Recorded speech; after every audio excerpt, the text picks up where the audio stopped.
Cuối cùng Hứa Khải đã thổ lộ tình cảm với Đàm Tùng Vận. Bó hoa anh mang đến và những khoảnh khắc đời thường khiến cả mạng xã hội rung động. Có những cảm xúc nếu giữ trong lòng quá lâu sẽ dần trở thành một nỗi nhớ âm thầm, một thứ cảm giác luôn tồn tại nhưng không thể gọi tên. Và đối với Hứa Khải, có lẽ tình cảm anh dành cho Đàm Tùng Vận cũng đã đi qua quãng thời gian như thế. Từ những rung động ban đầu rất nhẹ, những ánh mắt vô thức dõi theo cô gì hay khoa trương, mà là những bông hoa mang màu sắc nhẹ nhàng, giống như chính cảm xúc anh dành cho cô vậy, không ồn ào nhưng rất chân thành. Lúc đứng trước cửa chờ Đàm Tùng Vận bước ra, anh đã im lặng rất lâu. Có lẽ trong đầu anh lúc đó là hiểu, có lẽ trong giây phút đó, cô đã hiểu được cảm xúc mà anh giấu kín suốt thời gian qua. Không cần một lời tỏ tình quá lớn lao, cũng không cần khung cảnh lộng lẫy như phim điện ảnh, chỉ cần ánh mắt chân thành ấy cũng đã đủ khiến trái tim người đối diện rung động. Sau khoảnh khắc ấy, cả hai cùng đi ăn tối, đó không phải là nhà hàng sang trọng đầy ánh đèn lấp lánh, mà chỉ là một nơi yên tĩnh, đủ để họ có thể ngồi cạnh nhau và nói những điều bình thường nhất. Khoảnh khắc rất đời thường khi Hứa cùng ăn tối, cùng cười nói rất tự nhiên, và rồi hình ảnh Hứa Khải sấy tóc cho Đàm Tùng Vận nhanh chóng trở thành chủ đề nóng khắp các diễn đàn, cộng đồng mạng gần như bùng nổ. Có người không ngừng chia sẻ lại đoạn video ấy vì quá ngọt ngào, có người nói rằng ánh mắt của anh đã nói lên tất cả, cũng có người thừa nhận rằng họ chưa từng thấy Hứa Khải dịu dàng đến như vậy trước đây. Ảnh họ nhìn nhau, những khoảnh khắc cùng cười, những cử chỉ chăm sóc vô thức bắt đầu được cư dân mạng đào lại, hai đều cố giữ kín mà thôi. Điều đặc biệt là sau khi tin tức lan rộng, Hứa Khải không hề né tránh như mọi người nghĩ, anh không giải thích quá nhiều, cũng không phủ nhận, nhưng chính sự bình tĩnh đó lại khiến nhiều người tin rằng tình cảm anh dành cho cô là thật lòng, bởi vì khi một người thật sự yêu, họ sẽ không còn quá bận tâm đến việc che giấu nữa. Còn Đàm Tùng Vận, cô vẫn giữ sự nhẹ nhàng quen thuộc, nhưng nụ cười của cô mỗi khi nhắc đến anh đã khác trước rất nhiều. Đó không còn là nụ cười xã giao của đồng nghiệp mà là nụ cười của một người đang được yêu thương thật sự. Sau tất cả, điều khiến câu chuyện này chạm đến trái tim nhiều người không phải vì nó quá hoàn hảo, mà vì nó rất thật. Một người đàn ông cuối cùng cũng đủ dũng cảm để thổ lộ tình cảm của mình. Một bó hoa không quá lớn nhưng chứa đầy chân thành, một bữa ăn giản dị nhưng đầy ấm áp, một chiếc máy sấy tóc và những động tác dịu dàng tưởng như rất nhỏ nhưng lại nói lên tất cả.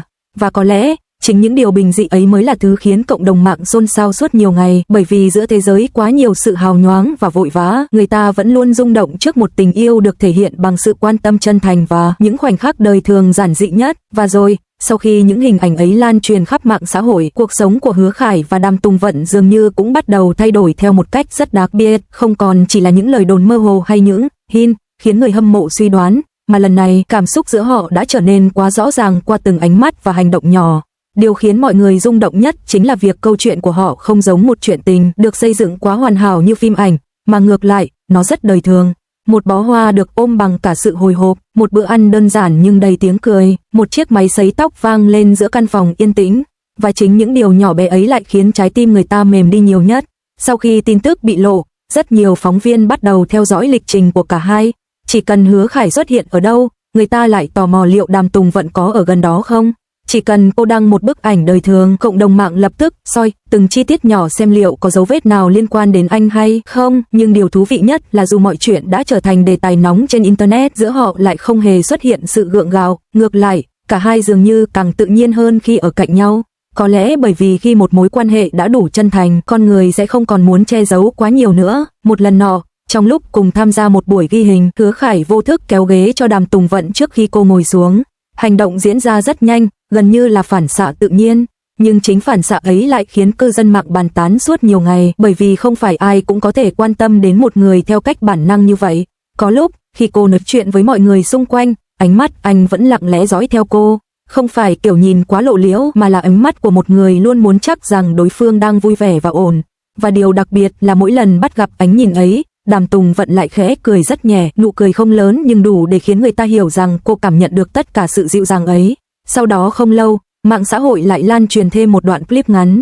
Trong clip, cả hai cùng bước ra khỏi một cửa hàng nhỏ sau khi ăn tối. Trời lúc đó đã khá muộn, gió đêm hơi lạnh, Hứa Khải đi chậm hơn bình thường chỉ để đợi Đàm Tùng Vận chỉnh lại áo khoác. Rồi anh rất tự nhiên kéo nhẹ tay áo cô xuống để tránh gió. Chính khoảnh khắc ấy khiến rất nhiều người xúc động, bởi vì tình yêu đôi khi không nằm ở những lời hứa lớn lao mà nằm ở việc một người luôn để tâm đến những điều rất nhỏ của người còn lại. Dần dần, cộng đồng mạng không còn bàn luận về họ theo kiểu tò mò đơn thuần nữa, mà bắt đầu cảm thấy như đang chứng kiến một câu chuyện tình cảm thật sự trưởng thành từng ngày.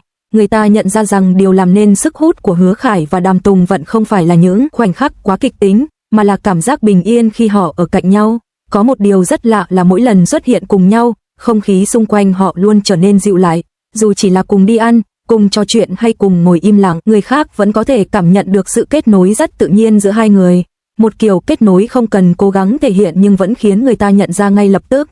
Sau tất cả những ồn ào, điều khiến nhiều người cảm động nhất có lẽ là việc Hứa Khải cuối cùng đã dám nói ra cảm xúc của mình. Anh không còn chỉ đứng từ xa quan tâm cô như trước mà đã thật sự bước về phía cô với bó hoa trên tay và trái tim đầy chân thành. Và có lẽ, đối với Đàm Tùng Vận, điều khiến cô rung động không phải vì anh nổi tiếng đến đâu hay được yêu mến thế nào, mà là vì giữa một thế giới quá nhiều hào nhoáng, anh vẫn dành cho cô những điều giản dị nhất, một bữa ăn ấm áp, một ánh mắt luôn dõi theo, một lần sấy tóc đầy dịu dàng giữa đêm muộn. Có những tình yêu bắt đầu bằng pháo hoa rực rỡ rồi nhanh chóng lụi tàn, nhưng cũng có những tình yêu được xây dựng từ những điều rất nhỏ, rất chậm, rất bình thường, để rồi theo thời gian lại trở nên sâu sắc hơn bất cứ điều gì khác. Và câu chuyện của họ dường như chính là kiểu tình yêu như thế.